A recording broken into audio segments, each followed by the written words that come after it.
Martin Gettings. I'm reporting from Cloud Computing World Forum 2011. I'm here with Jay Muelhoefer. He's VP for Cloud for Platform Computing. Can you define the difference between private and public cloud computing? Definitely. So it's really interesting how the market has evolved over the last several years. I think when people started thinking about cloud computing, everyone was talking about public clouds, and these are things and resources that you access at third-party hosted sites. But increasingly, a lot more companies are thinking about how do they build private clouds? How do they change their own internal infrastructure and make it more Amazon or Google-like? And that's all about taking your existing IT resources and making them a lot more flexible within your own data center, putting a self-service portal on the front of it, having rich automation and orchestration, and being able to pool all these diverse resources today that are underutilized and aren't really performing as well as the business needs inside an enterprise. What makes Platform Computing's private cloud offering different from its competitors? Well, Platform Computing is an interesting company. It actually has a rich 20-year history of working with over 2,000 enterprises around the world. So we can bring this diverse intellectual property of managing large-scale distributed computing environments into the world of cloud. Now, there are a lot of startups that are coming, but they don't have the ability to provide the support for a global enterprise. On the other end of the spectrum, you have some of these mega vendors that are trying to lock people in to their particular platform stacks.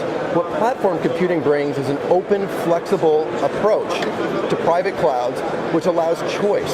So we can connect heterogeneous resource pools, whether it's virtual, physical, or external public clouds, really this concept of hybrid clouds, which is really the future of cloud computing, orchestrate that all together and make it available through a very flexible self-service portal so end users don't have to wait weeks or months to get their IT services. They can get them in minutes. Sure, I guess an extension of that, is private cloud a solution for any business? I think it's interesting is that probably in the low end of the market, there's probably smaller companies where private cloud doesn't make sense. You need to have a base level of infrastructure inside your own company in order to really make it work. So if you're an enterprise that's on a medium or larger scale, you probably invested over the last 10, 15 years in IT infrastructure. You maybe have one or multiple data centers that can be located around the world.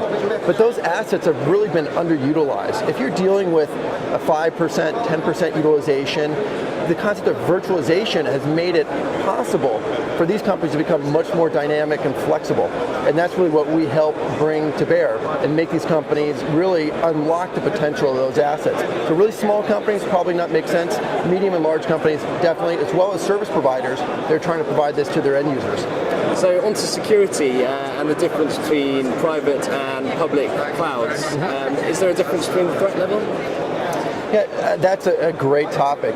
Today in the world of IT, a lot of people are concerned about security, compliance, and performance. I think those are all very different when you go between public and private cloud.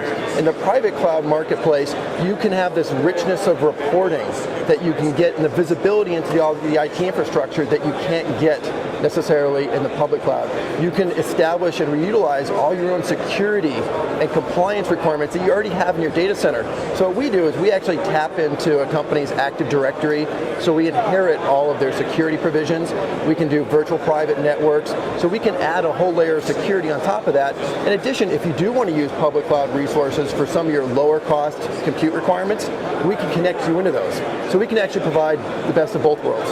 A business looking to move into the cloud, is there any suggestions you could offer what they should be looking to do? I think it's all about what is the journey to the cloud. I think a lot of people have approached cloud as it have to be a big bang type approach, but really what we've seen with our customers is a flexible kind of agile process where they start small, they get some successes. Because it's not just about the technology, it's also about the people in the process. How do you get different groups today that have their own IT silos to pool those resources together and create a much more dynamic, flexible cloud that everybody can access? And that requires a little bit of business process change. Second, I think that you need to think about your resources. How do you incrementally bring those in? And then all the different functions of a private cloud. So people start with doing a self-service portal, maybe serving up VMs, but eventually you want to serve up maybe platform as a service, maybe in software as a service inside your own company. And how do you incrementally roll out those capabilities and add on future things such as like chargeback and other reporting capabilities? Great, well thanks for talking to me today, Jay. and I hope platform computing enjoys a good show here at Cloud Computing World Forum. It's a great event. Happy to be here. And stay watching for more from Cloud Computing World Forum 2011.